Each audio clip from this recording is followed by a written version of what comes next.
Hello, everyone. Good evening. Welcome to our very first Math Kangaroo teacher-parent webinar. Today's topic, making math click, building confidence and curiosity in students at school and at home. We want to feature Math Kangaroo as an engagement program for schools and families that can bring together the community. This lecture is designed to inform you about what Math Kangaroo is, but also what is the value of Math Kangaroo. And we have two amazing speakers, Brian Lack and Van Koroleva.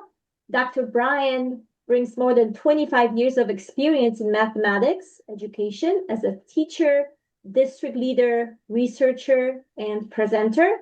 He currently serves as a K-12 K-8 math content specialist for Forsyth County Schools in Georgia, where he leads initiatives focused on deep mathematical thinking, enrichment, and problem solving for all learners.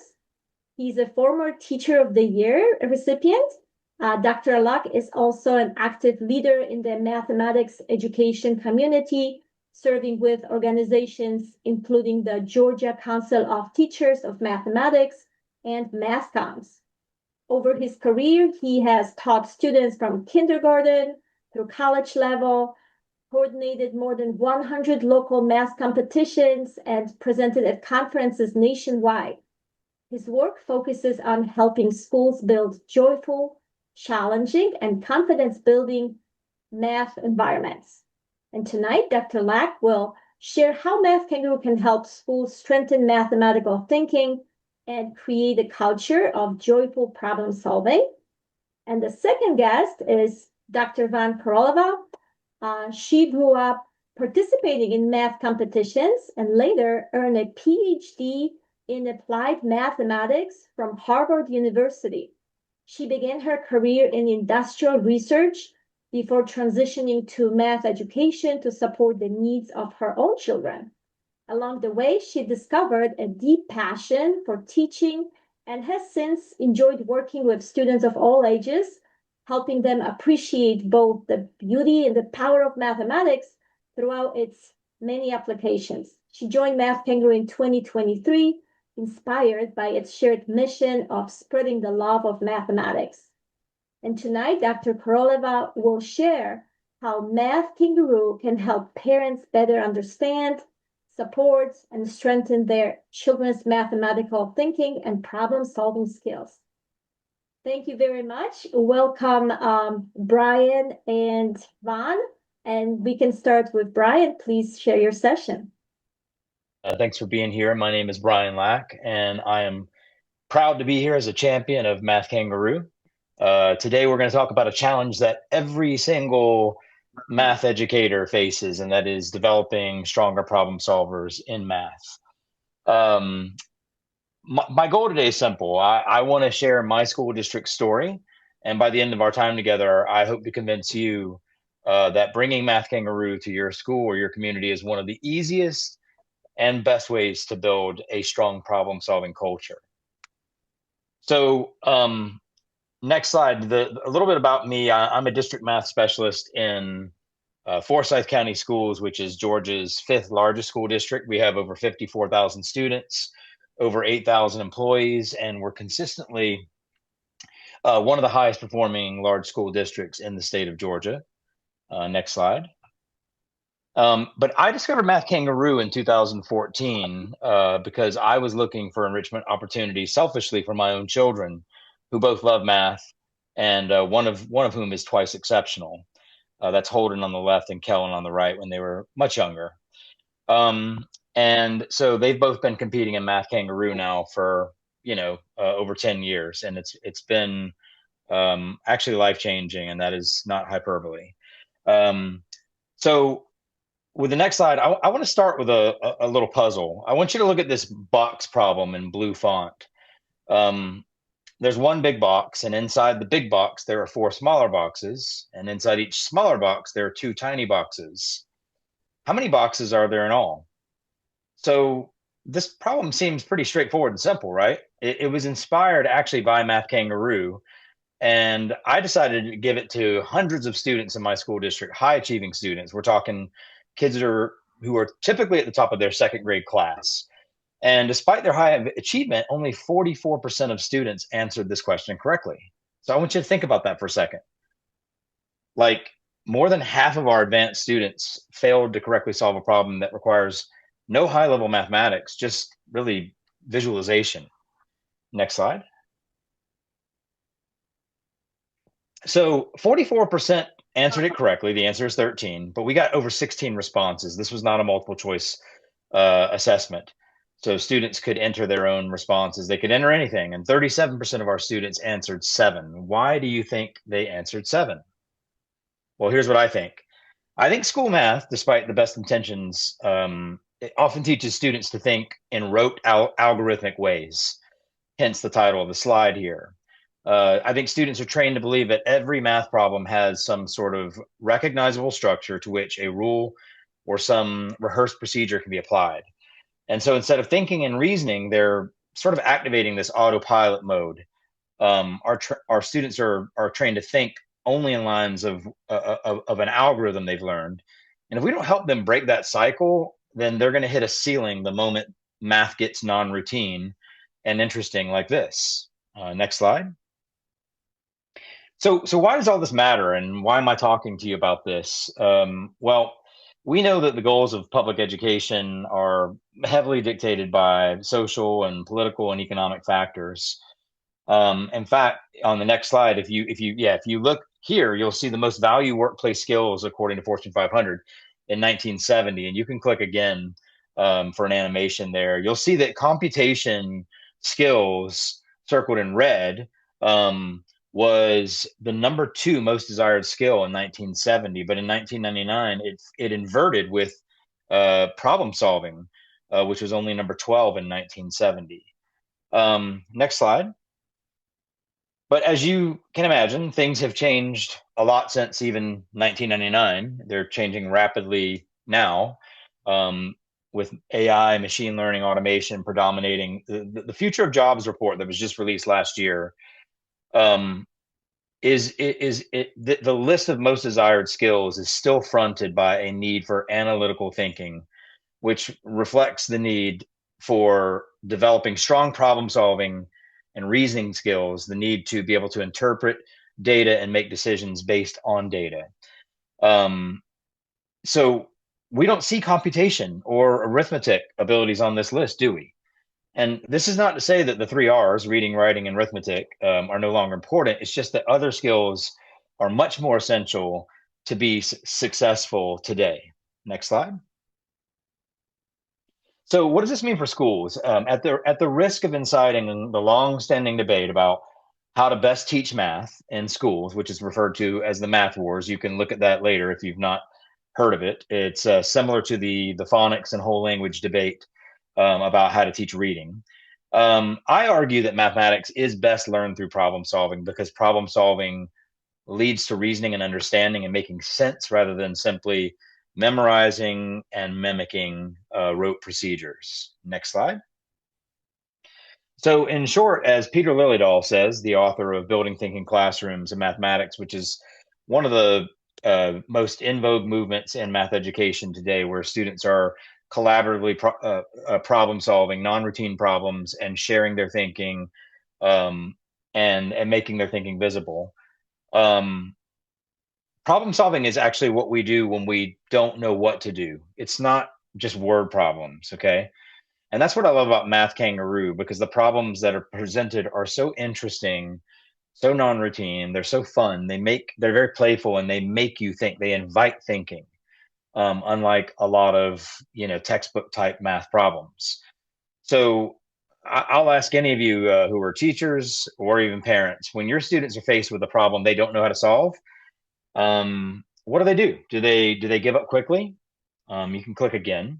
Do they immediately tap out and seek help without even trying to solve a problem? Or do they just completely shut down and say, I can't do this. This is too hard, or I'm not good at math. Unfortunately, these behaviors they're just too common, and they hurt our students in the long run. So inevitably in life and in careers, We've got to be problem solvers. Next slide. So I ripped this quote off of a guy named Gordon Hamilton, who is the creator of Math Pickle. It's a great website with lots and lots of interesting math tasks and puzzles. But he says in an elementary school, a quality math education has these three objectives in order of importance: problem solving, number one; tenacity building, number two; and then arithmetic. All right, next slide. So I'm going to talk about three things that I think, very briefly, that I think we can do to invite more problem solving into school and school math. Number one is we have to do a better job of encouraging much more non-routine problem solving in school math, like the big box problem that I gave you, inspired by Math Kangaroo. If we don't expose those types of problems to our students in school, then many students will likely never ever encounter those problems and be asked to think in those kinds of ways. Next slide.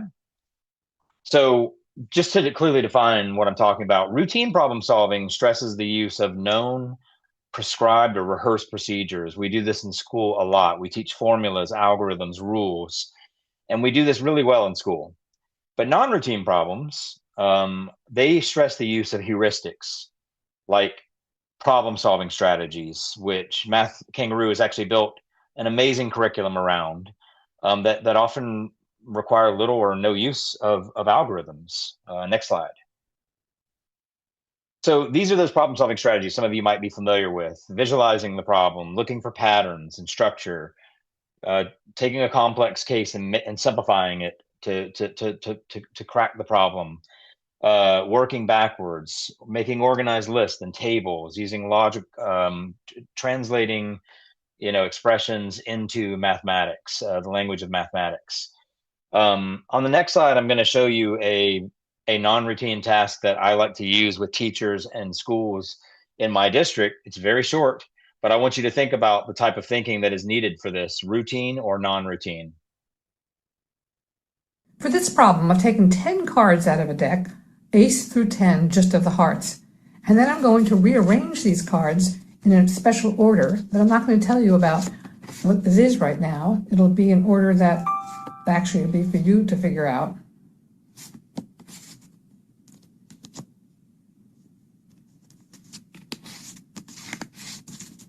Okay, so I arrange them now, and let me show you what I do. Turn over the first card, it's an ace. The second card I put to the bottom. Then comes the 2, next card to the bottom. Next card, 3, to the bottom. And I continue this pattern of dealing, showing the next number, and then putting the subsequent card to the bottom. 6 to the bottom, 7 to the bottom, 8 to the bottom, 9, and then finally 10. So now I have the 10 cards back in order. So the problem to figure out is, how did I arrange the cards so this happened? So this is a simple task that you can do with your own children. All you need is a deck of cards, ace through 10. And that video is from Marilyn Burns. It's called the Ace to 10 Investigation. And we've done this in schools with loads and loads of students. I've done it with my own children, and it really tests their ability to think critically and to problem solve when there's not an obvious solution path. And so that's a good way to kind of, prime students for the type of thinking that we're really looking for in not only in students in schools, but what employers are looking for is that critical analytical thinking. So if we go to the next slide, I'll talk about number 2. I think another thing we need to do, aside from giving more non-routine tasks, which Math Kangaroo does a great job of, we need to also normalize the notion of productive struggle and perseverance. So we need kids to understand that math solving problems is not this smooth, pretty linear process, that it involves fits and starts and failing, most importantly, or struggling before you finally learn ultimately. Next slide. So this is a graphic I like to reference and show my students that success, people think when they see successful people or very accomplished people, they think, oh, the path to get here for that person was just so straight and linear. They probably didn't even have to work very hard. They were just naturally talented, right? And that's not true. We know that anybody who's successful has engaged in multiple iterations of failure and success and starting over. Next slide. So one of the things I often think about is when I was a kid, I used to play a game called Super Mario Brothers, and uh, despite being really bad at the game, I would fail on the very first level over and over and over again, but I wouldn't want to give up. And I've always wondered why kids. One reason why kids are seem to tap into perseverance and embracing struggle when they're playing video games. Well, video games, yeah, of course, there's intrinsic and extrinsic rewards.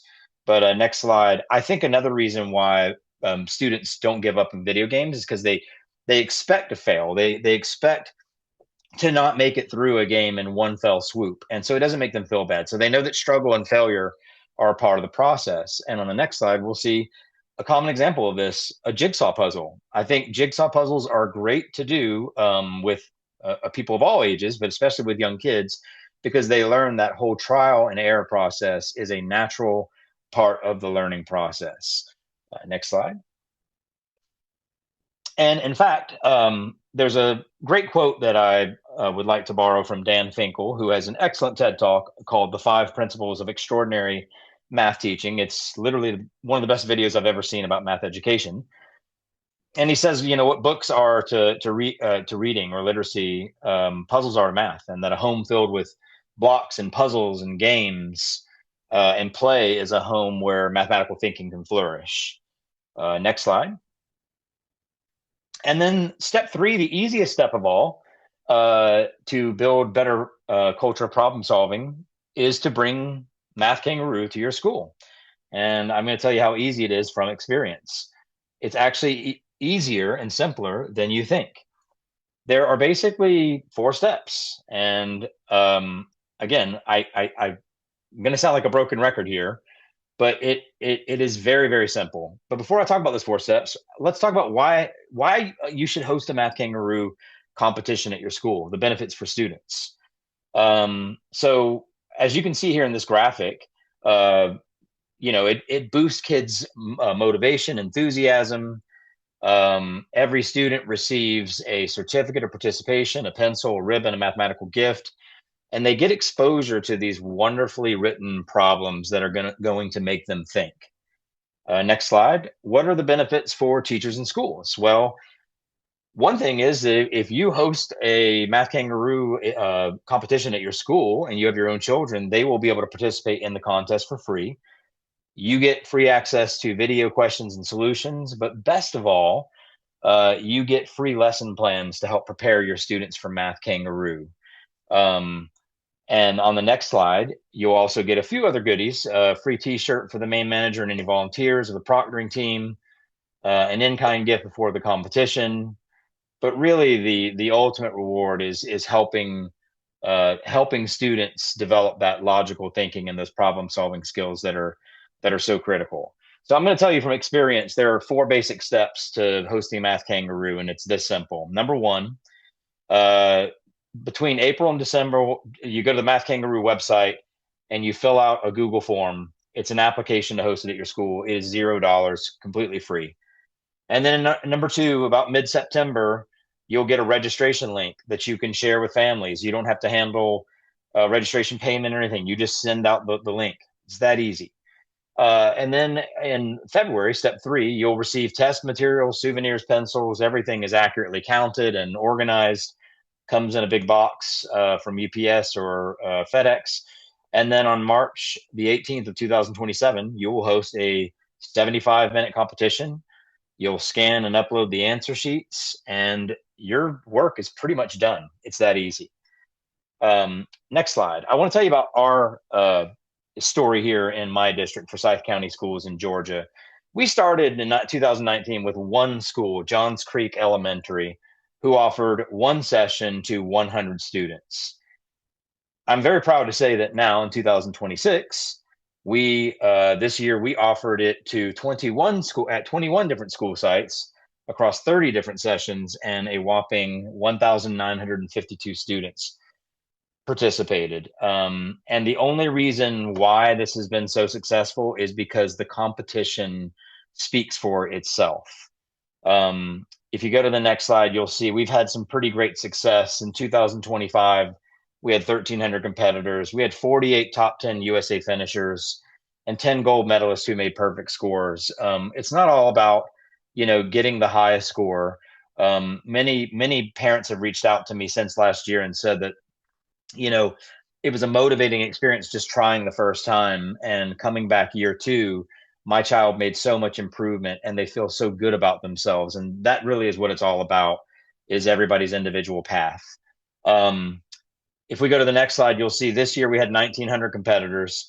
I think the Math Kangaroo might have been like a little bit more difficult this year. I can't prove that, but we had 29 top 10 USA finishers and 6 gold medalists this year. And these are just moments that the kids will never forget. It can be the motivating experience that sets off, ignites a spark for many kids at such a young age.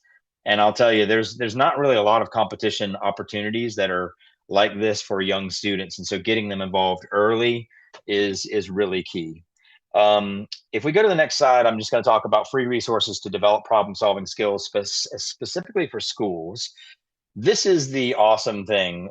The number one question that I get after Math Kangaroo or before Math Kangaroo is this. A parent will come up to me and say, how can I help my child prepare for this type of competition? Next slide. She's in the gifted program. She makes straight A's in math. In fact, she's bored in school. But, we want to help her prepare her for this kind of thinking. Well, I've got this problem right now. It's a good problem, and I'm glad we have a solution thanks to Math Kangaroo. I have a bunch of schools that are offering after school math clubs or during school math clubs during their MTSS or RTI enrichment time. And a lot of times the sponsor, the teacher who's leading that, says, well, if I didn't, compete in Math Kangaroo or solve these interesting types of problems, how am I going to be able to support the students? Well, this is where Math Kangaroo comes in. They have developed tons and tons of lesson plans that are turnkey, ready to go, multiple sets, 10 one-hour lessons for each set, a student-facing presentation that can be presented on a screen, but also paper and pencil work, practice sets, and homework sets. I've actually used these. I've test piloted these with students, and they are absolutely amazing. So this is a great way for anybody who wants to start a math club or a math team, or just prepare for Math Kangaroo in a fun, relaxed setting. If you host the competition, you get these resources for free, which is absolutely amazing.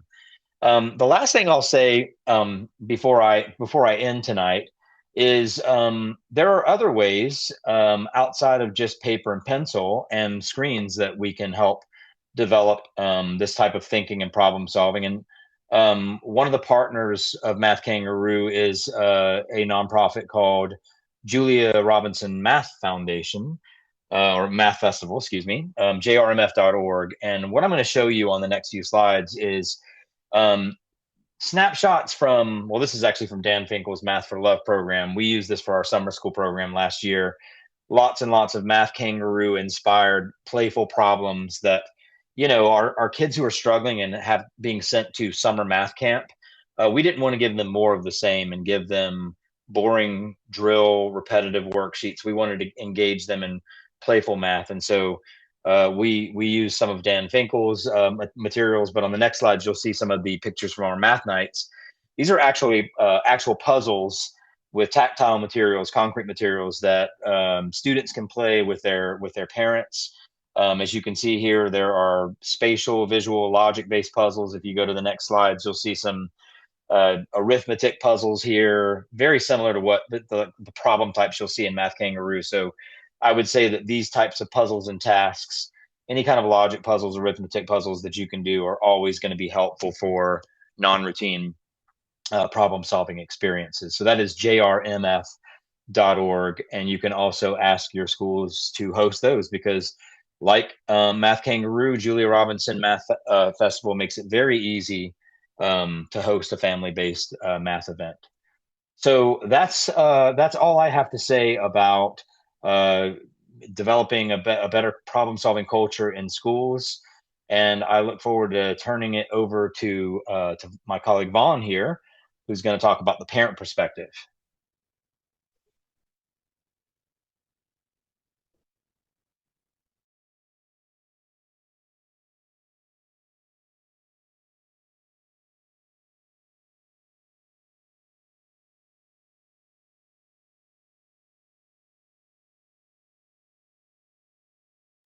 Thank you. I appreciate it.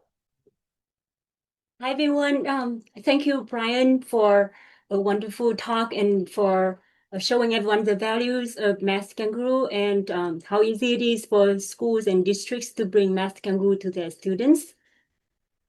And in the second part of this webinar, I would like to talk about the role of parents in building confidence and interest in math at home for their children.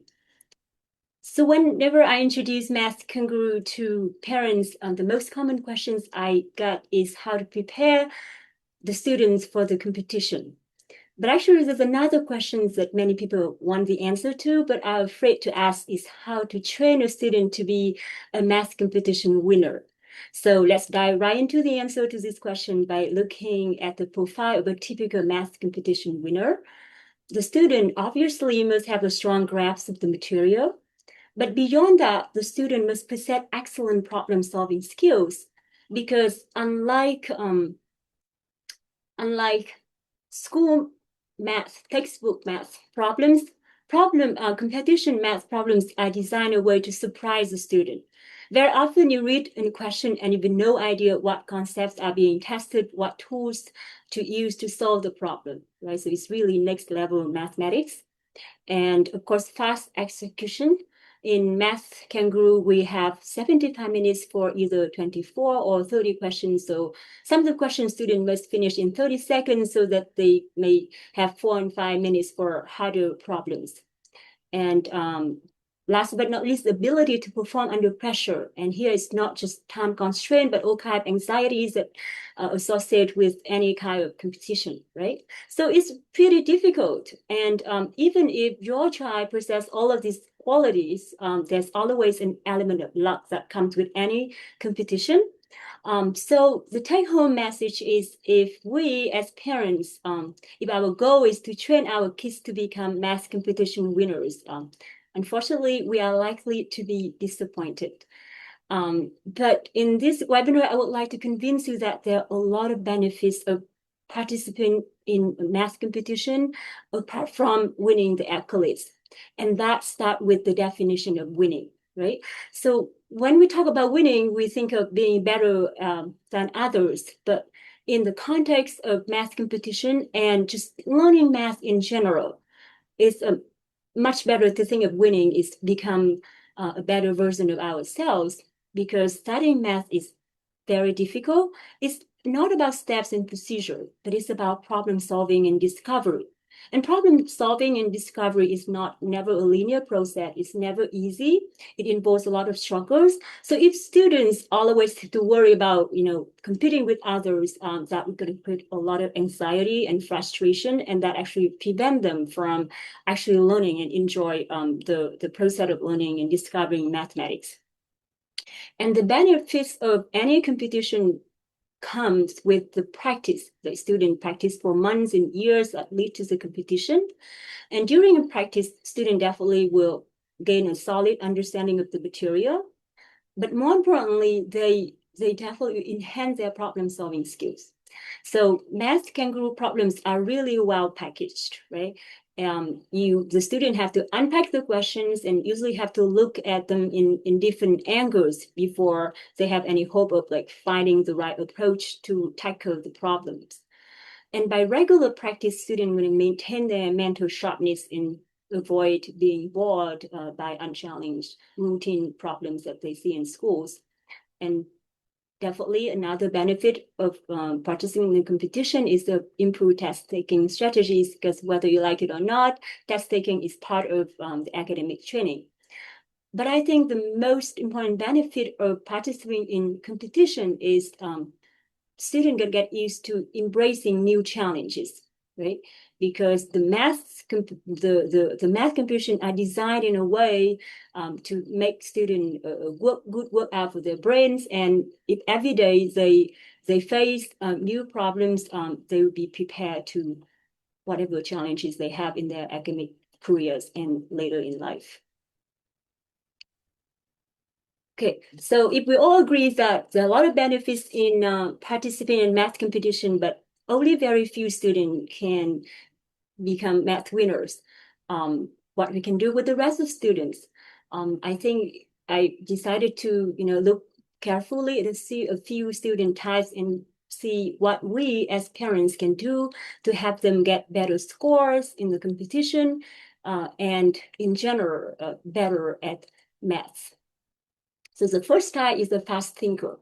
If you have a child in this type, you know that since an early age, he's very good at numbers. He loves computation. He's not afraid of big numbers. And when they grow up, the child has very strong manual math skills. He can solve questions at high speed. Like some student I have, they can just read the word problems and solve it out loud as soon as they finish reading the questions. So this is an example of a Math Kangaroo question for grades 5 to 6.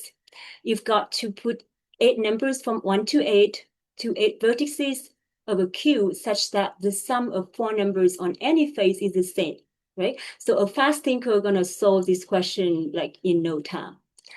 But very often I have students these types, and I got a lot of feedbacks from parents that because these students, they think so fast, they are able to recognize patterns, they're able to remember math facts, and they have very large working memories. They usually do everything in their head, and they never write anything down. But the downside of that, they may get stuck when they are faced with complex problems that require multi-steps. So if you have a student in this type, he's going to go very far, but he needs a little bit of training. And you could start by giving him increasingly complex problems. So you have to increase the level of complexity until it exhausts his working memories. And don't give them just multiple choice question, because these students, they're just so good at figuring out patterns and always get the right answer, even though the solution may not be complete. And then at home, ask the student to write out the steps to the solution, use pictures, diagrams, variables, all the other different tools to formulate the problems and try to find out the solutions. As a parent, you can also ask the student to come up to the whiteboard at home to present and explain the solution yourself to you, because in the process of explaining the solution, it's going to slow down his thinking process so that he can organize his thought and find out the answer to the complex problem at hand. The next type of student is a deep thinker.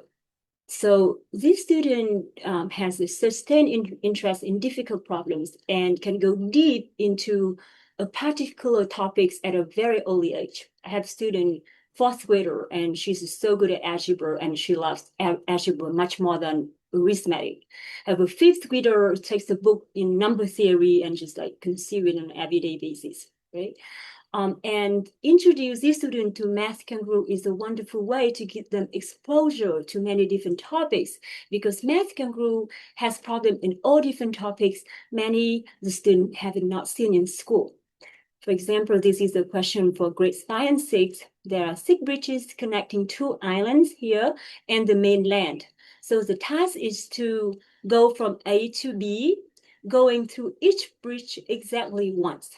And the question is how many different ways you can do it, right? So this is in the topic of counting or combinatorics, a topic with a lot of modern application, but a topic that really usually is not taught in school. So definitely introduce your student to Math Kangaroos, because they're going to get exposure to so many different interesting topics. So a drawback with this type of student is that they like to work at their own pace, kind of leisurely. So when they come to test time, they may run out of time in the test, and they also may develop test anxiety. These students are going to be, great engineers and researchers in the future, but you want to give them a little bit of help now so that, they get better at doing tests. So what you can do at home as parents is that really ask them to practice more mental math. I mean, by all means, they are much better than an average students, but you want them to get to the level of a fast thinker because they are totally capable of doing so. And you want to give them time practice, like just take a Math Kangaroo exam. You could do a portion of this, 30 minutes, 45 minutes, and all the way to a full exam, which is 75 minutes. And also encourage the student to think out loud and explain the solutions to you to see if you can help make it more efficient. Okay, so the next type of student that I want to talk about called an inquisitive mind.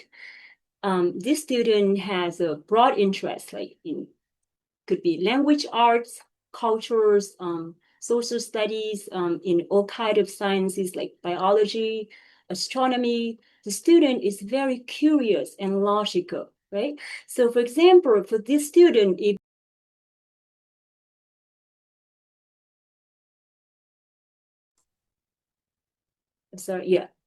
I'm sorry, for this student, if you tell them that the sum of the angles in a triangle is 180 degrees, the student can ask you why that's so. She would likely not accept it as a fact, like most students would. And actually, in this case, it's a valid question. It actually lays as a foundation of Euclidean geometry, right? We should not take it for granted. So this student easily cannot make leaps and bounds in reasoning like the first two types of student. So you need a little bit more step and guidance. But once she's clear about the logic behind math facts, she could go really far, right? So for example, this is a question for grade 7 and 8, 7 isosceles triangle. This triangle here is 40 degrees, and these two angles are the same, and we are asked to find the measure of these angles, right? So once the student is clear about the facts about some of the angles in a triangle is 180 degrees, and she can enjoy working on this type of problem when she can use logic and reasoning, to find the solutions, and also introduce the student to application of math. Whatever she does in the future, this type of student, if they have received a strong math education, that's going to give her a very good competitive advantage in whatever field she decide to pursue in the future. And the last type of student I call an artistic mind, but this broadly encompass all the students who, for one reason or another, identify themselves as not a math person. So I know a lot of these students, and what I observe in them, that they probably think of themselves as not as a math person because they love and excel at subjects that do not require a strong foundation in math, right? Like dancing.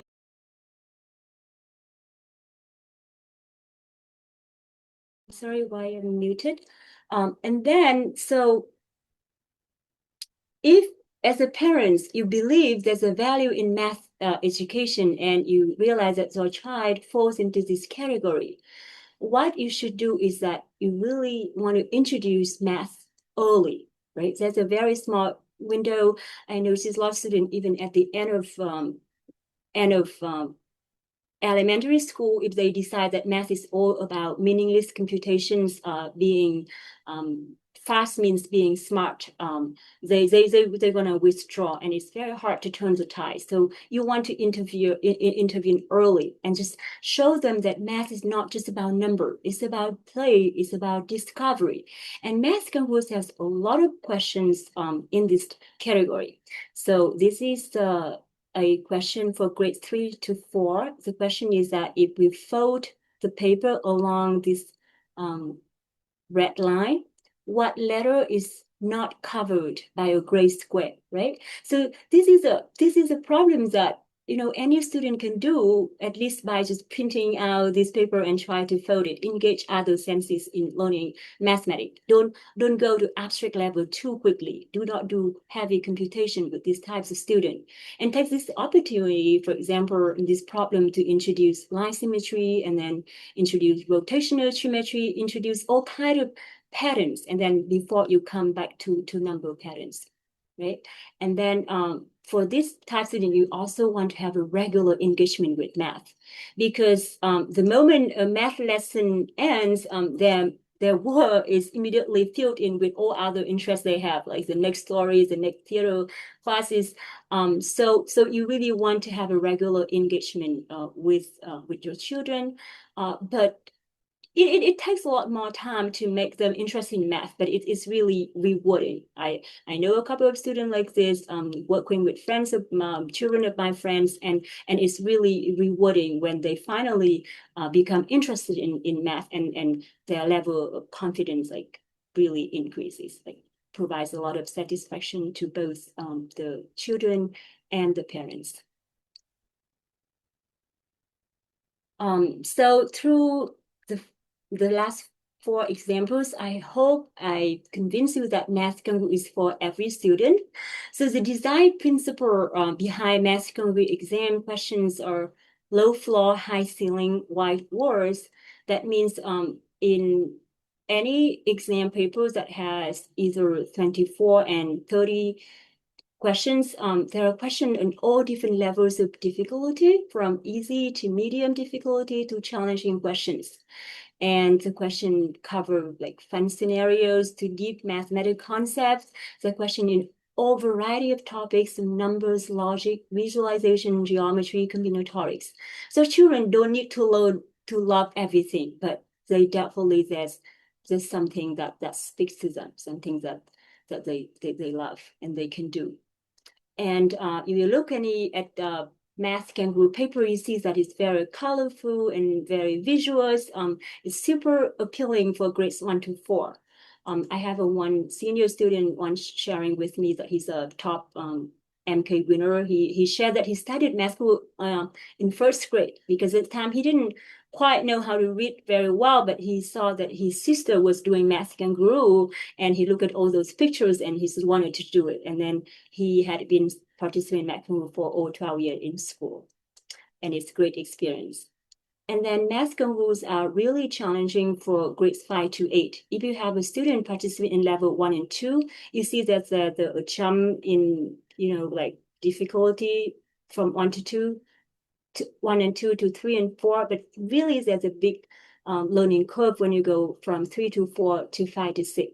The questions get more complicated, and even like the question statements are pretty complex.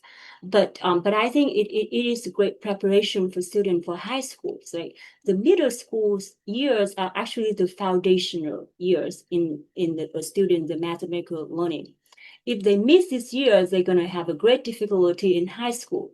And on the other hand, if they build a strong foundation and like rigorous mathematical study in these years, they're going to have a very great advantage when they enter high school years. And for high school students, we traditionally have a lower numbers of enrollment in the competition for high school students, but we've worked with like wonderful, highly achieved high school students who are like who had been doing Math Kangaroo for 12 years, and Math Kangaroo has prestigious awards for high school students, including international summer camps and college awards. So definitely, if your children are high school students, or someone encourage them to continue participating in Math Kangaroo. And I have a lot of questions sent in before the webinars about the parents' roles in, maintaining, sustaining a positive attitude toward math and making math enjoyable at home. So as we discussed, we went through 4 types of, students, but actually there are a lot more than that. So each student is unique. They have their own learning style. And I think that is something that only parents can truly understand and nourish, right? Because if you think about that, in school, it doesn't matter, no matter how well-meaning, how experienced, how great a teacher is, it is very hard to cater to the need of all like 20 individual children. So there's a saying that parents are children the first teachers, and I strongly believe so. So you want to learn, really get to know your children, the learning style, and support them in whatever way you can. You want to build a positive attitude toward math from an early age. And I cannot stress enough the importance of an early age, especially for students who did not show any interest with numbers. And then you engage with your children on a regular basis. That could include like learning, doing a few math problems with them several times a week, or just like talk about what their needs, what they think about math, and find extra classes in whatever way you can do to support their learning. And nurture and challenge them on an everyday basis, but do not put pressure on performance and exams, right?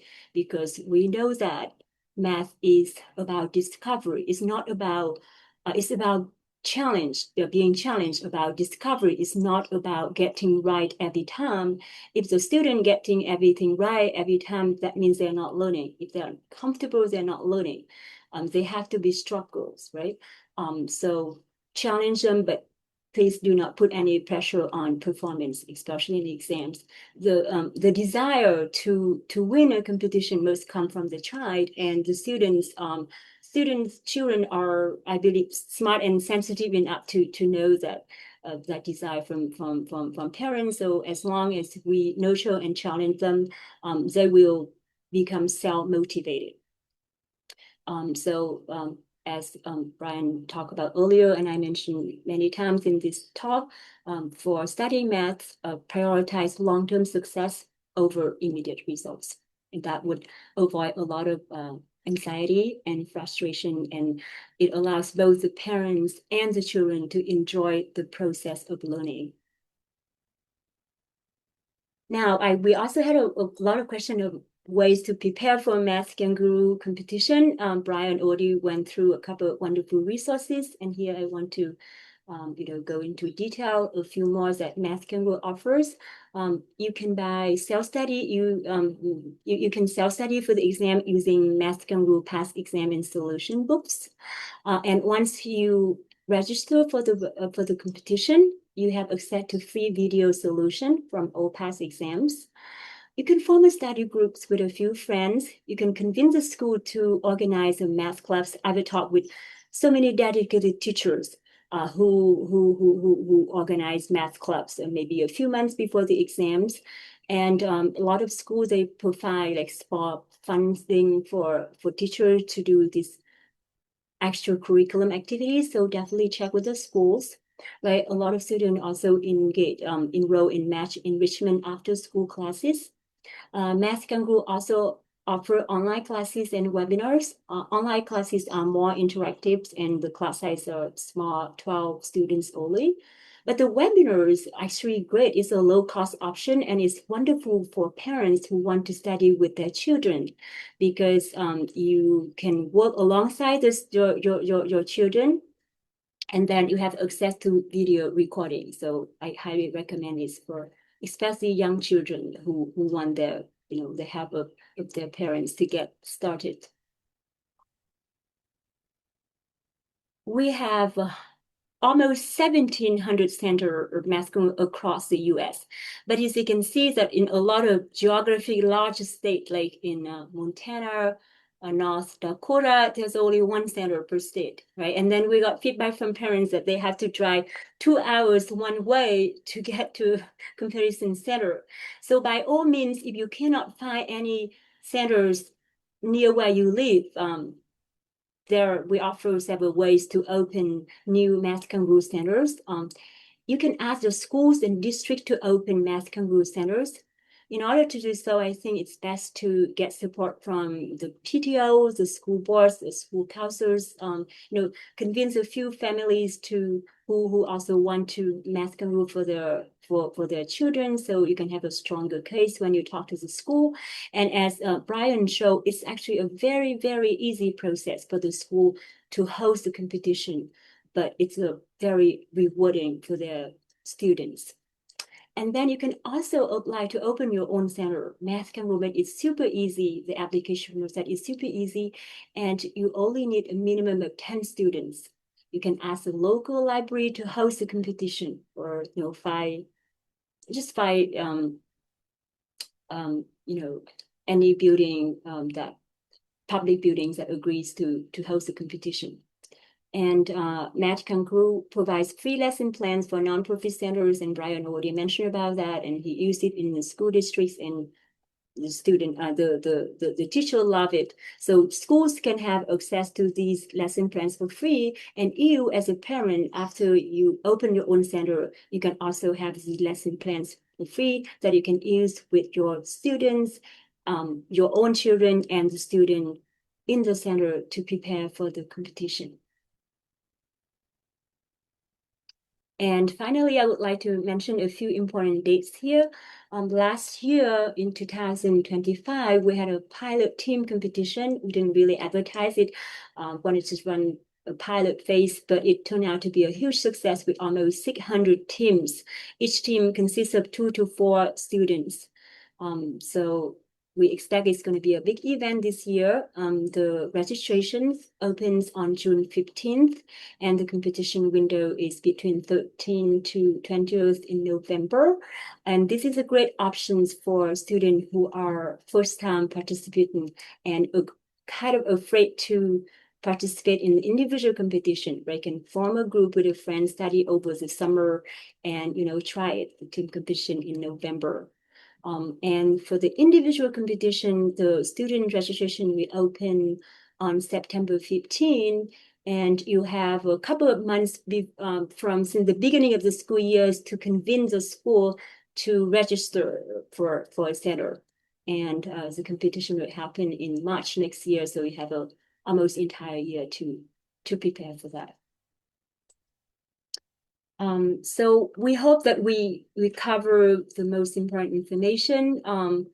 We've got a lot of questions, but now we're going to open up the Q&A first priority for all of you who attend online, live.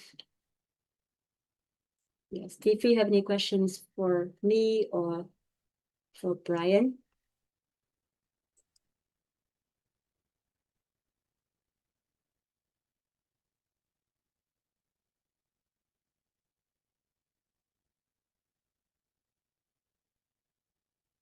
If you have a question, you can unmute yourself now and turn on your camera. Hey, hello. Are you able to hear me? Yes. All right. My name is Hari. I have a question on the last topic which you just covered on the team competition. You said it's up on a pilot basis. This was done, and this year is going to happen. Window of November 13 to 20. Could you please give a little bit more information on the team structure? Do they need to be from the same grade, or they can be from different grades? Yeah. I can answer this question. They can be the different grade, but when the team register, the team with 2 to 4 students to form a team, when they register, they need to register for the highest grade in the team. Sure. So let's say I have a group of students, 4 students from the same grade. Where exactly it is happening? Is it a live test, or it's a virtual? It's in-person competition. Okay. So we are from California, and I do not know whether we have a center here. Our school hosts the individual competition for last 2 or 3 years. Can we do it at the same place? Yes. So for all the current year centers, they can host a team competition, and we also open to the registration to new centers. All right. Thank you. And I believe I can get more information from the website, Math Kangaroo website. Yes. So I will share here, you can check the link. So from link, you can access to both individual and the team competition. All right. Thank you. Thanks a lot. That answers my question. Yeah. Thank you for your valuable question. Yeah. Sri? Yeah, hi. My name is Shri. My daughter is going to the middle school now. She's a rising 6th grader. My question is like I think it's the new center registration requirement is 10 kids. Is that right? But the Yes. team sizes are 2 to 4. So for any new new facility, there could be multiple team competitions. So each team needs to be registered individually. Yes, when the team register, they need to form the team first. So whoever be the coach can be the teacher, can be a parent, or can be whatever the after school institution facilitators. So they organize a team and they register the whole team together. For each center, no matter you host the individual competition or team competition, you must have at least 10 students. So that means you need to have multiple teams to join at your center. Okay. How do I know if that school already is doing this Math Kangaroo or not? If your school hosted the individual competition this year, we will ask them to open for the team competition. So we are actually moving from elementary school to middle school. So we have no contacts. I mean, no idea about if they have already done or not.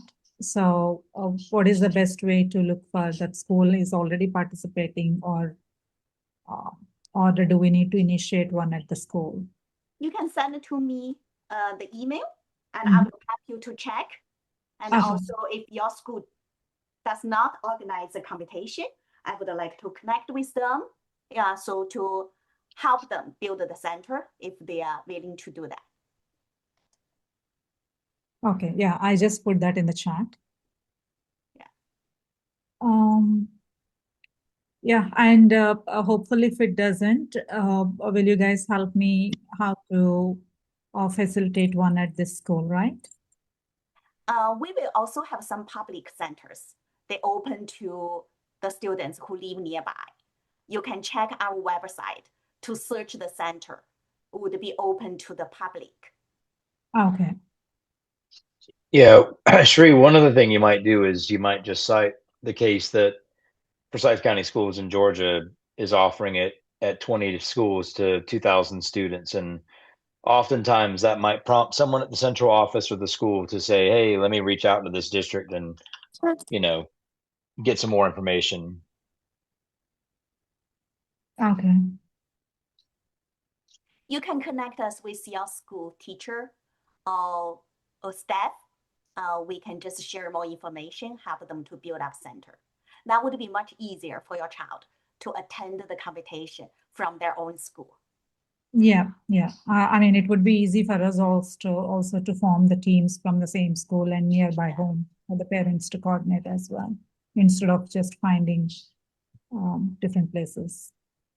So what is the best email to reach you if you have any questions, either Lucia or Brian? Can you repeat your question? What is the best email to reach? Yes, Lucia left her email address in the chat, and you can also email info@mathkangaroo.org and request Lucia to contact you as she coordinates the team competition. Okay, yeah. Thank you so much. And whenever you want to invite your school, because a lot of teachers don't really know how to approach the principal to explain Math Kangaroo.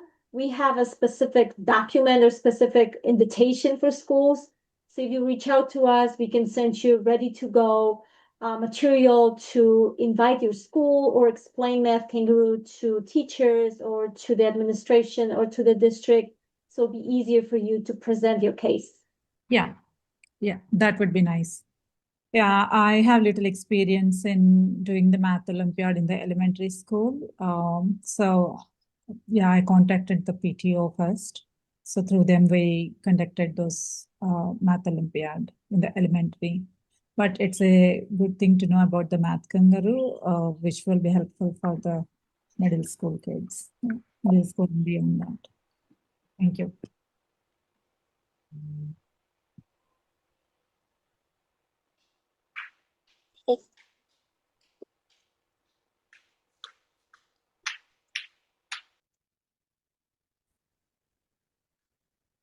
Any more questions?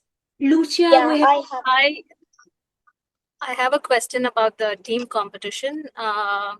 So you already mentioned that it can be a group of 2 to 4 and any grade is okay. I wanted to know if it needs to be the same school or can even friends from different elementary schools participate together? There is no limitation if the students are from the same school. You can just organize a team, whatever you want. Okay, and we don't need the team leader. Should it be a teacher or can parents organize the teams as well? There are the students. The students will select one captain for the team to be the leader, but there would be a coach to register for the team.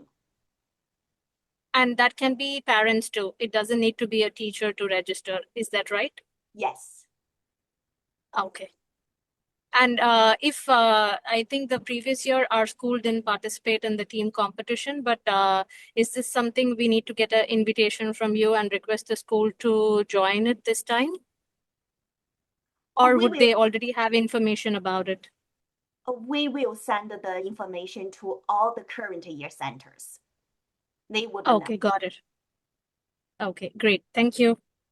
Thank you. Hello? Okay, please. Yeah, I have a question. So, right now I'm going to participate in this 7th grade Math Kangaroo. So what are some of the best study tips you would recommend? Okay, Brian or Wan, would you like to answer this question? I like this question. Yes, so I mean, just with any competition you want to, we publish the curriculum for Math Kangaroo. So really, what we test in the exam are very much in line with the concepts that you taught in the Common Core, right? So you want to know those concepts really, really well. But as I said earlier, the thing that differentiates the student who does well in math in school with the student who does well in the math competition is the problem solving strategies, right? So you definitely want to look at past year exam to see the types of questions they have, see how much first to do a diagnose exam to see how much you can do, ask for feedback from the teachers to see what is your areas of strength, what your areas that you need improvement. And it's hard to say if you have to start everything on your own.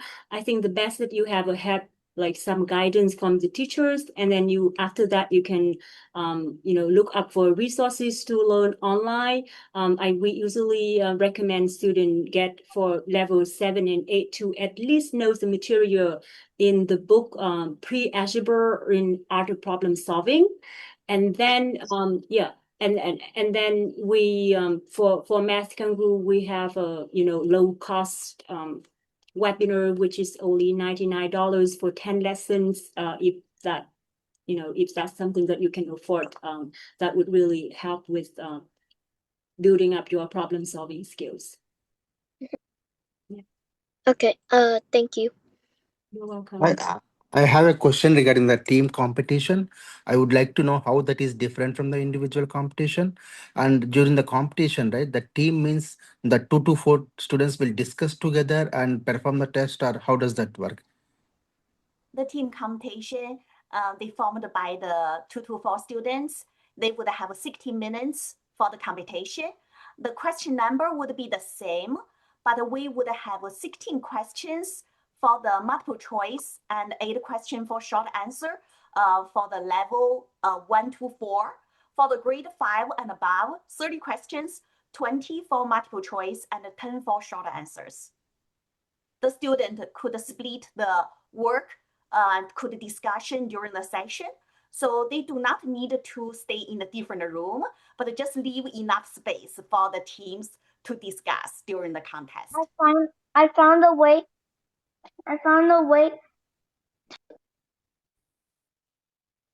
Okay. Please. Yeah. Basically, they can discuss during the test, right, for the team competition. Yes, this is the most important they need to do, team collaboration. Okay, sounds good. Thank you so much. You're welcome. And next one, Barasi. Hi. I'm a center manager for an elementary school. I was interested in the team competition. We just do individual competitions right now, but for the team competitions, um, I know there has to be a minimum of 10 students. Could that be a combination of grades, or should there be 10 students for each grade? Combination for the grades. Its combination is okay? Yes. Okay, so it's again the same, right? Grade 1, grade 2 is one level, and 3, 4, and 5, 6 is the same thing, right? Yeah. They use the same test paper, Uh-huh. but they would rank separately. Could you say that again? Sorry, I'm not clear. So for the grade 1, 2, grade 3, 4, 5, 6, they still use the same test paper, but they will be ranked separately by their own grade. So for the team grade would determine by the student who has the highest grade in the team. If you have 1 fifth grader and 3 second grader, your team would register for fifth grade team. I see. Okay. All right. Thank you. Thank you You're so welcome. much. We will notify you in June, early June, for the registration for team competition. We will notify all the current centers. Okay. So it's not like separate for the grades, if I understand correctly. It's not like there is a separate competition for grade 1 and 2 and grade 3 and 4. Is that right? Did I understand it correct? Paper. We do have the test paper like individual one. We have a grade 1, 2 use the same test paper. If the team register for grade 1, they use the grade 1, 2 test paper, but they would rank with grade 1 teams. Grade 2 use the same test paper, but they would rank with the grade 2 teams. I see. Okay, got it. Now I get it. Yeah. All right. Thank you. You're welcome. And I have one more question regarding the competition date. So looks like the individual competition next year going to be on March 18, 2027, but the team competition is on November. Yeah. So we would have a team competition in November every year, mid-November. We give 8 days window for the different school. They can arrange their own time to host a competition. Okay, got you. Thank you. So the students can join the team competition first, get prepared, and then for the next March, they could join individual one. For some students, they do not have much confidence during the team competition. We believe they could learn more and build more confidence. For the team competition also, it has to be through the school? The team competition can register at any open centers, no matter it's from school, public center, public schools, or private schools, or public center, private center. Hi. Hi, please. Hi, this is Anu here. My son did not participate in the team competition last year, but I had a question regarding that. As you mentioned that they can be from any school, they can form a team together, or they have to be from the same school? They can form team with multiple school students. Okay, thank you. But Sorry, I missed this part. Actually, may I know the benefit of having a team in rather than individual? Because my kid usually participates individually every time. So, what is the benefit of having a team? The team Sorry, if you're competition. repeating again, I'm so sorry. You ask for why we offer team competition? No, I'm just asking. I see many are asking about the team competition details. So I'm just trying to understand what is the benefit of team versus individual because my kid used to do only individual every year. So what is exactly benefiting if I go with a team competition? Because I'm getting less time to prepare, right? The kid gets less time to prepare because you said it's November, the competitions for the team. But if you see the individual competition, it's next, like it's March 2027. So they're getting more time, right? Van Brian, would you like to answer this question? The benefit for the team competition? Yeah, I mean, I'll take a stab. I will say this: almost every kid I've ever talked to enjoys team competition more than individual. They like solving problems together. Also, if you go back to those slides that I showed about top skills for that the workforce is looking for, a lot of them are soft skills and the ability to work with other people. And one thing we know about kids who typically like math and a lot and excel at it, they usually struggle with social skills and interpersonal skills. So I would say that's a big reason why it's important. Also, the student, they prepare for the individual competition this year. They also already prepared for the team competition. We use a similar, the Math Kangaroo style questions. But the question would be a little difficult because we focus more on 4-point or 5-point the difficulty levels. Because that's a team competition, they have a collaboration, they all work together. So usually that would be 4-point or 5-point questions. So you don't need to worry the student can participate in team as well as individual? It's a similar question. Okay. Can I have a question, please? Please. Go ahead. So how do I look for a teammate? If I register, you or the program randomly pair me with the team, or? We do not pair the students. You must form your own team first, and then you can join the competition. Because by that means you could have somebody you are very familiar to work with, and also you live nearby. You can make the collaboration and the training more easily. Thank you. You're welcome. So my question is, can the student enroll for both team competition and individual competition? Absolutely. We encourage you to do both. Okay. All right. Thank you. Any more questions? Wanu, you have more questions? Excuse me, I have a question. Yes, please go ahead. Actually, my question is not about the competition. My daughter last year was in the competition. Now I want to know, is there any classes that help the students to improve in her math? Did you have any classes online, for example, we register to improve, for example, for the deep thinking, something like that? Yes, we do have the online group courses and also webinar. So in the fall, we have 10 weeks. In winter, we also have 10 weeks. In summer, we have some summer camps. So those summer camps would be 2 hours for a day, 5 days a week for the different level. So that's all the courses we offered online. Okay, every classes is online. And how many students is in the class? We have up to 12 for the small group class. And for the webinar, that would be more students. They have a homework or no? Just the classes? The regular courses, like the fall courses and the winter courses, we would have homework for the students. For the summer camp, there's no homework because we know kids doesn't like homework. Don't like homework in summer. All classes, this is just one time in the week classes. So the class would be weekly, 1 hour per class per time. Yeah, so weekly class. Excuse me, did you have any link they have more information about these classes?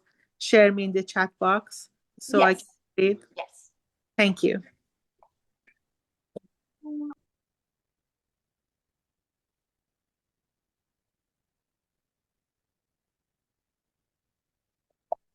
Are you going to keep the recorded part for my daughter because she is interested, but now she's preparing for the exam tomorrow? Yes, we will share the recording.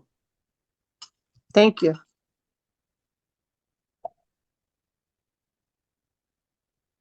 Any more questions? We know we already over the time, but we would like to answer your question. May I ask a question? Please. Yes, I'm a school teacher, and I'm wondering what kind of lesson plan that we can receive. Like, if I'm a high school teacher, can can I only receive high school level, or can I also receive a plan for elementary school level? So you will apply for the lesson set. It based on what the students you teach. So when you apply, you would apply for the students you would like to teach for their grades. Oh, only based on my teaching grade. Yeah. Because I'm teaching multiple levels, so I have to choose one level. Yeah, I think Van may be more. Van is a teacher for our high schoolers, and she may be more knowledgeable. We don't have a curriculum or lesson plans for high schoolers yet. Or can you say a little bit about high school program for us, Van? Oh, I think we have a lessons plan for level 9 and 10, not for 11 and 12. But I find that for 9 and 10, I mean the contents could also be very valuable for 11 and 12. And I think the policy is that you even if you can request lesson plans for all levels, right? It doesn't have to be, as long as you have a 10 student in total in the center, you can request lesson plans for all levels. You mean I have different level students, like if let's say I'm teaching ninth grader, but I'm also teaching like a second grader. Yes, so you can request lesson plans for all. Each time each period I can request for all, or for all, yeah, for all levels. Oh, okay. So how to submit that? So if you go to your if you go to the math center, the Math Kangaroo center, right? Managers center webpage, you scroll all the way down to resources and more, and you will see lesson plan and just submit a very simple application. It's all in the Math Kangaroo manager account. Okay, got it. Thank you.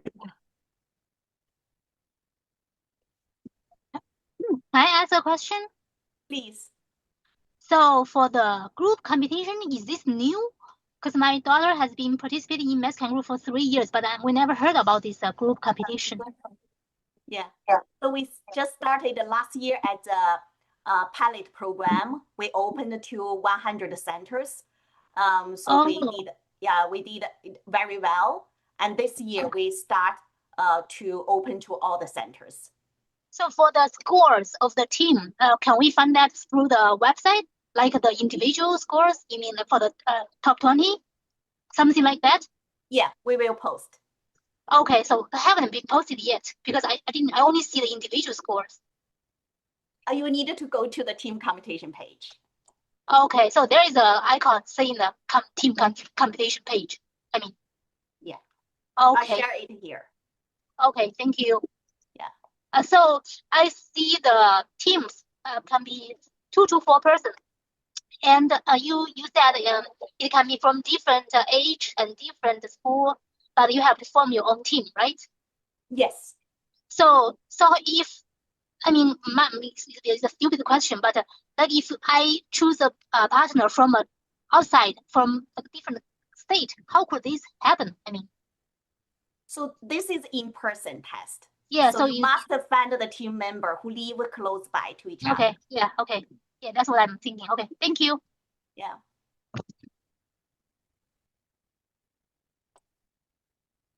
We still have people join us now. I think that may happen. Some people didn't pay attention to the time zone. And unfortunately, that's how it happens. Sometimes you just log in an hour later, right? Yeah. Okay. Any more questions? Yeah, I have a quick question about the resources. Do you guys recommend any books for kids to prepare? Yeah, other than papers? We do have Math Kangaroo books. Yeah, you can check out. And other books, one brand would you like to recommend?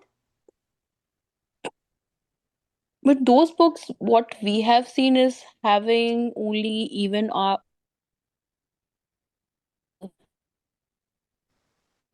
Would that be enough? So the learning is it's a continue to work more, practice more. So sometimes the students who try their own level, they also can try the higher level. So that would be sufficient, the test for the students to practice. Maybe not only work on their own level, they can work on the higher level to take some more challenge. But Okay, got you it. can not register for the higher level, right? You can register for higher level if you You want. can or cannot? You can. Oh, okay, Yes. I see. Okay, thank you. But you cannot register for lower level. Okay. That one I understand. Okay, thank you. You're welcome. I have a question. You've shared the map of existing centers before. Is it possible you could share a link to all the centers yes, if you could share a link for where we can find the centers in each state, so we can see if there is one nearby or do we have to open a new one? Yeah, when the registration opens, you would see the center. But at this moment, I don't think the center search available until we open the team competition. The center search would be available. Gotcha. Thank you. Excuse me, I have one other question. Would you please explain to me what's the difference between the A, B, or C seats? Okay, so the set A, current set A, actually we are updating our lesson plan. We bring more lessons, like a fundamental lessons. Van, would you like to explain on that? Yeah. Yes, so currently we have a three sets. So set A, each set has 10 lessons, and each lesson is designed for 1 hour.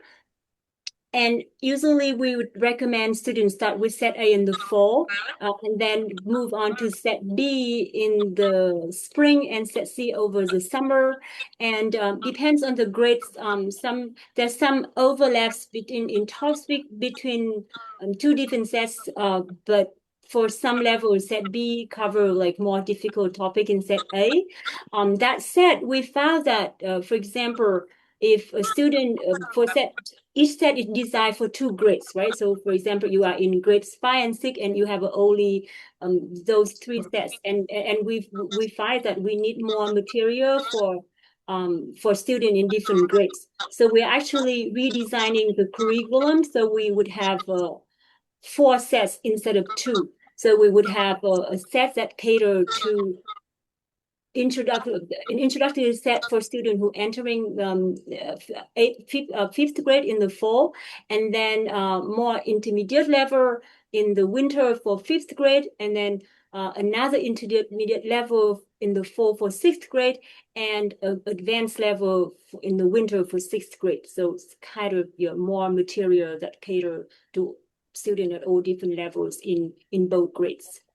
And that will be coming up in the fall. And so we share that with you as well. Thank you. I see on the slide you're showing Math Kangaroo provides free lesson plans for nonprofit centers. I believe that would be including any elementary schools who are registered as MK centers. How do we access those lesson plans? You can go to, I believe as a center managers, you have access, you have account with Math Kangaroo, right? So it's just log into your manager account, scroll all the way down to resources, and then you would find a link to apply for the lesson plans. It's all the way down, just screen. Oh, okay. But no, I'm a parent. I'm not a school manager or any. Yeah. For parents, you need to apply to open your own center. So we should reach out to our respective schools to Last access minute those. भी ते कीधु तू आणि पहला भी ते कीधु तू one last minute. Yes, if you are parents, you can ask the school, and because we only provide the free lesson plans to schools or nonprofit centers if the teachers in those centers agree to conduct the lesson for free to their students, right? I So you can see. ask the school to see if any teachers are willing to conduct the lesson for free to the students, or maybe Okay. if the schools if cannot find a teachers that who's willing to help, then maybe can share the resource with you. But I see. you should check with the schools because they can apply for the lesson for free. But maybe you could convince some of the teacher to help hold the classes for the students. Yeah, sounds good. Um, And my other question was about the team competition. I see there was a note minimum of 10 students we require for that team. If we are choosing any private center and making our own registration and it's not through the school, do we still need 10 students team to register? That I don't know, Lucia. You are muted. She's asking, is there Okay. a requirement of 10 students? At least 10 students is for the test center. They must host at least 10 students join the competition. It's not for the individual team. If you Oh, organize okay. your own competition team, you just need Yes. 2 to 4 students. Oh, okay. So we don't have to worry about having minimum 10 students. That's up to the test That's for center. center managers. Okay, got it. Thank you. one last question. Yeah, As please. you mentioned that the lesson plans were free, the person who is the head, like in my state, North Carolina, the person who is the head, she conducts the classes for children, but she charges us. Is that right for her to charge us? Does she use our lesson plan? I'm not sure because I have not tried her yet for my child, but many of the students in my school have read like done the program with her. So I don't know. Oh, we have no idea what material they use, but we know some teacher they provide the paid lesson to their students. So we are not sure what material they're using. Okay, thank you. You're welcome. Hi, I have one question. If any school is organizing this contest, so they will receive any study material from Kangaroo Math? You mean the lesson, the Lessons and all? yes, the school. If they organize, if they have at least 10 students join the competition, if they offer the lesson free to their own students, they can apply for the free lesson plans. Okay, and these lesson plans for all the students who is taking part from that school, or it's for only for who is organizing for their kids only? It's for the whole school students who join the Math Kangaroo competition, and the teacher would Okay. like to offer the lesson. Okay, thank you so much. Can you send the link to buy the book, please?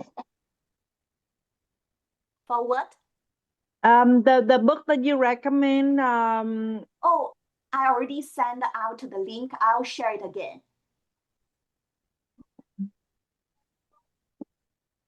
Thank you. You're welcome.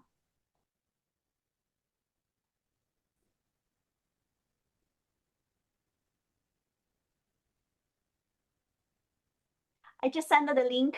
It's a physical book with the past year tests. And detailed solutions. So they give you different shortcuts. They tell you how to, what's the best way to approach certain questions, how to solve them, how to get to the right solutions, how to find shortcuts for solving.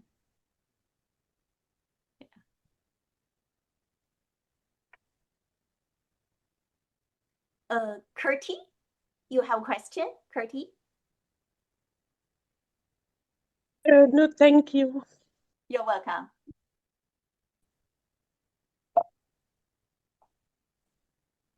Lyra, you have a question? Yeah, hi, thank you so much.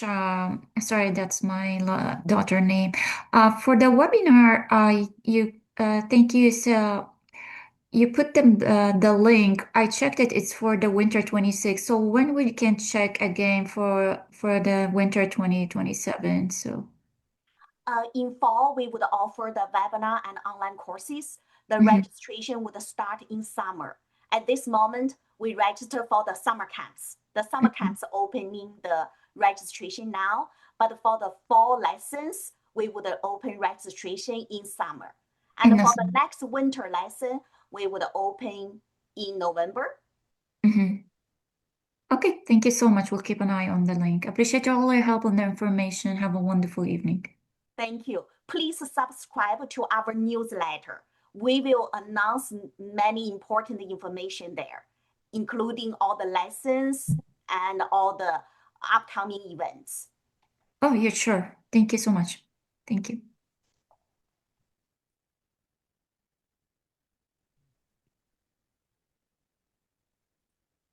Any more questions?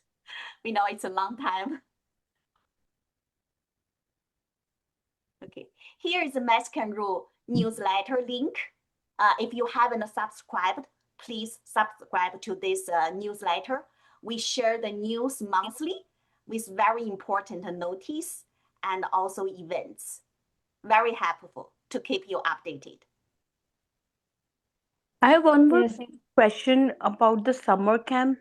Can we pick any week, or we have to have picked multiple weeks for summer camp? Oh, you just pick 1 week. You just pick any week. Any week? Okay, sounds good. Thank you. You're welcome.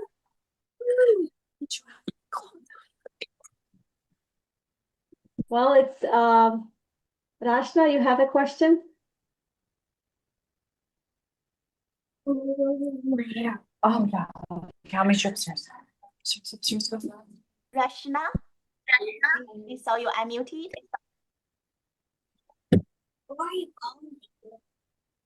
Oh, Ashris, do you have a question? Ashris?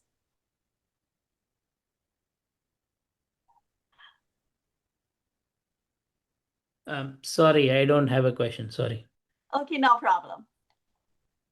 Okay, well, thank you everyone very much for participating in this historical webinar. First time ever we have this webinar. We wanted to make sure that the parents and the teachers are informed. We heard different voices that this session would be needed, and you proved us right that it's really important to learn about Math Kangaroo, and maybe even though we have the website, we have those activities, as we can hear that some of you they're not always informed because there's so much information on the website. So I really very much appreciate you tuned into this session tonight. I want to very much thank Vaughn and Brian for bringing all the knowledge and sharing their experience with Math Kangaroo. Lucia, thank you so much for organizing and making sure everyone is informed and the logistics are well organized. Thank you so much. We will try to do a similar session later in September before the Math Kangaroo Competition 2027. And as always, please write to us, check our website, go to reach us through info@mathkangaroo.org and ask more questions. And we will hopefully meet you again in the similar session. Thank you. It was super helpful. Thank you so much.